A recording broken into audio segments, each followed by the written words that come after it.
Alors, notre présent et notre futur, ça va être une dette énorme. On voit bien que les États dits développés sont en train d'ouvrir les vannes. La planche à billets, comme on dit, tourne à plein régime. Euh, Est-ce que c'est grave? On vit dans un monde où depuis 30 ans, tous les politiques nous expliquent que la dette, ça va nous faire mourir dans d'affreuses souffrances. La règle des 3%, ça avait l'air d'être la limite jamais intouchable en tout cas. Et aujourd'hui, on se rend compte que la dette n'a plus l'air de poser de problème. Ben, pour des pays comme les nôtres, si on accepte dans quelques temps d'avoir de l'inflation, voire une forte inflation, la dette, pour l'Europe, pour les États-Unis, entre guillemets, c'est pas un problème, puisque en fait, la monnaie mondiale, c'est nous qui la créons. Donc à partir du moment où on crée les règles, c'est pas un souci. C'est-à-dire que les Américains, que ce soit le pays le plus endetté du monde, n'est pas un problème, puisque c'est eux qui font la monnaie du monde. Par contre, c'est un problème pour ceux qui utilisent cette monnaie, qui entre guillemets sont clients de cette monnaie. Et là, c'est tous les autres pays. Et c'est là aujourd'hui que se crée un gap et qui est donc peut-être le ferment de futures tensions importantes, c'est que quand vous avez un pays qui est en défaut, là par exemple l'Argentine est en défaut depuis vendredi dernier, eh bien un pays en défaut, c'est un pays qui localement va être peut-être à l'arrêt, les choses ne fonctionnent plus normalement, c'est peut-être un pays qui était peut-être producteur de quelque chose pour un autre pays, sur le coup peut-être un pays européen ou même les États-Unis. S'il ne le produit plus, ça veut dire qu'il y a toute une chaîne de valeur qui est peut-être à l'arrêt à ce moment-là. Et donc on se rend compte que ce monde qui à la base était devenu un petit peu plat, où finalement tout était interconnecté, on avait quand même besoin de tout le monde, y compris de ces pays qu'on dit émergents, qui sont d'ailleurs aujourd'hui un quart de la dette mondiale est entre les mains de ces pays émergents, mais c'est chez eux des dettes qui leur coûtent très cher. C'est des dettes qui coûtent aussi des vies. C'est les dettes qui créent aussi la pauvreté d'une partie de ce monde. Donc voilà, ça, peut-être que les Américains, les Européens, on ne le voit pas trop, mais cette dette, pour nous, qu'elle soit multipliée par deux ou trois, on le perd un petit peu plus tard par de l'inflation. Mais à l'instant où on se parle, c'est surtout les pays émergents qui en sont complètement ceux qui se prennent en pleine face, quoi. C'est d'ailleurs pour ça que certains pays émergents, la Turquie notamment, alors la Pologne n'est plus un pays émergent, avaient renforcé leur stock d'or pour essayer d'être moins dépendant au dollar. Oui, alors ça, c'est vraiment des stratégies monétaires. Alors, dans le cas de la Turquie, ils étaient un peu obligés de s'affranchir du dollar parce qu'ils avaient besoin d'acheter du pétrole aux Iraniens et ils ne savaient pas le payer autrement qu'avec de l'or, puisque toute monnaie, dollar ou euro, de toute façon, c'est pareil, c'est la même monnaie en fait, hein, leur était interdite. Donc voilà, ils avaient recréé l'usage de l'or pour payer leur pétrole. Alors il y a une autre dette, c'est la dette privée. Les États en parlent beaucoup moins parce qu'en fait ça ne les concerne pas directement, c'est assez bizarre, mais pour eux la dette privée c'est les banques qui gèrent. Donc la dette privée c'est le crédit du particulier, le crédit étudiant ou le crédit d'entreprise. Et là cette dette privée, elle va être en défaillance, notamment aux États-Unis, certainement. Quand vous avez des inscriptions au chômage aux États-Unis qui sont multipliées par 10 en une semaine, évidemment que les étudiants qui ont 100 000 dollars pardon, de crédit étudiant en moyenne vont pas réussir à payer. Alors le souci, effectivement, ça c'est le deuxième souci. On a parlé des pays émergents, mais on va parler aussi des populations fragiles ou fragilisées, que ce soit aux États-Unis ou dans d'autres pays. Donc clairement, un étudiant américain, aujourd'hui déjà, il n'est pas certain d'avoir un boulot après-demain. Or, c'était pour lui la seule solution de rembourser son crédit étudiant. Donc ça va être une personne qui va être, par, par nécessité et mécaniquement, en défaut.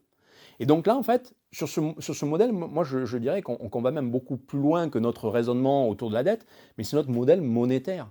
Aujourd'hui, on est sur un modèle monétaire qui effectivement ne fonctionne que par la création de dettes, par l'usage du crédit. En fait, je le rappelle, en fait, le fonctionnement, c'est quand même important de s'en souvenir.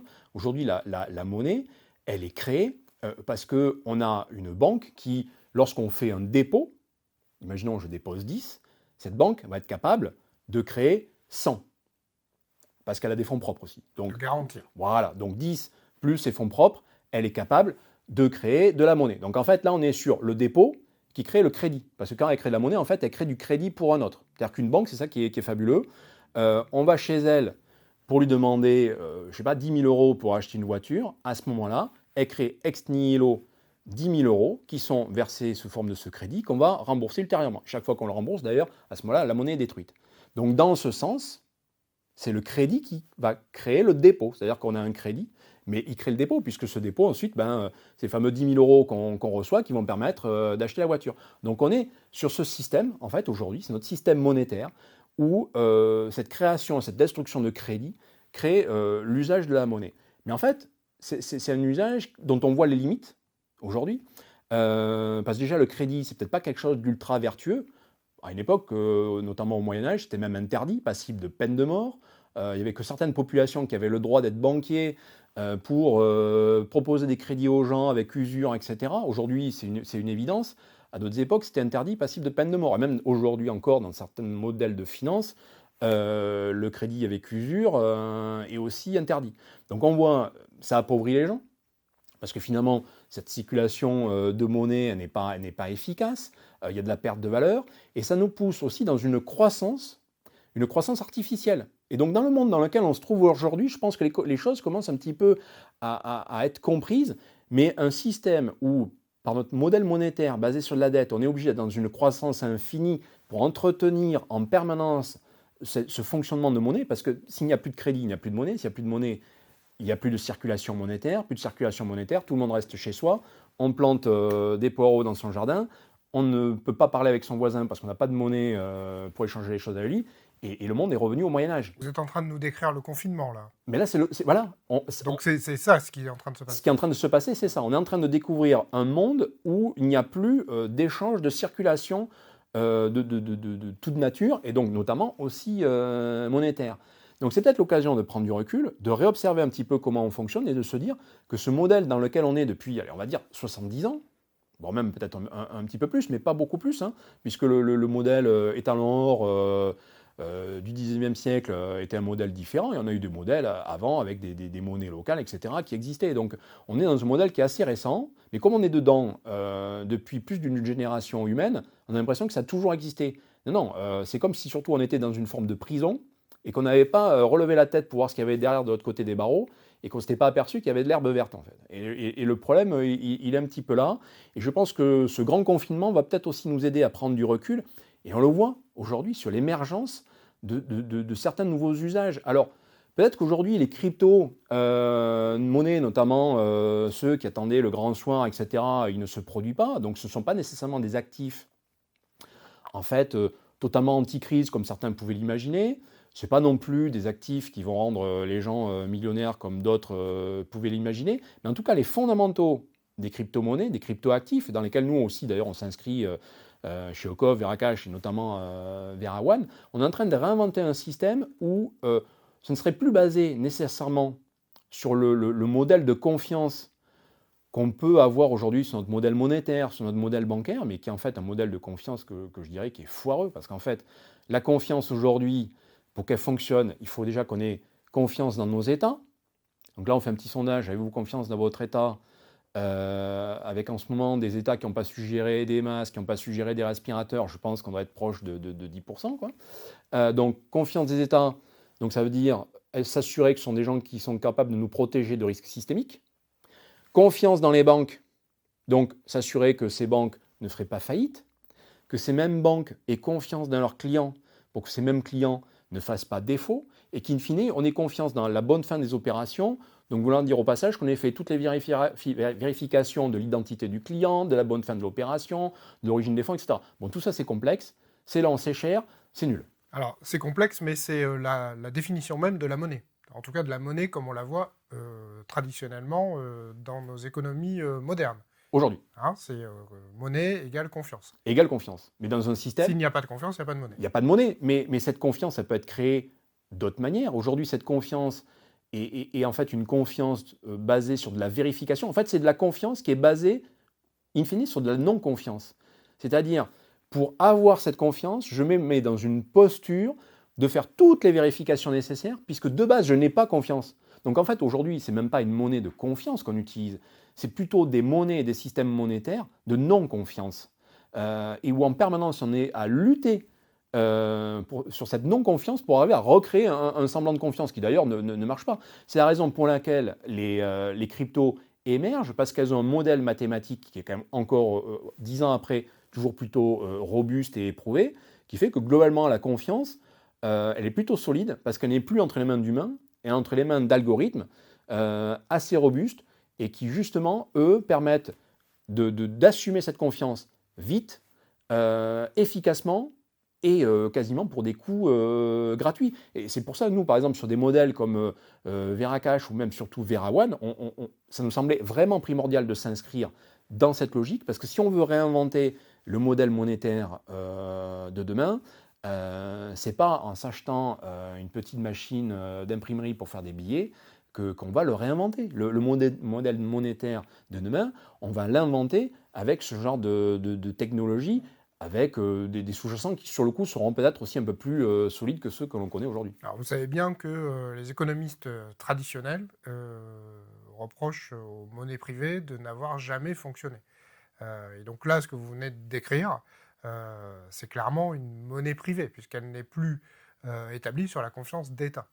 Mais en fait, les monnaies privées n'ont jamais fonctionné. Alors bon, donc ça déjà c'est faux, hein. Les cathédrales, par exemple, c'est plutôt de la monnaie privée qui a permis qu'elles existent.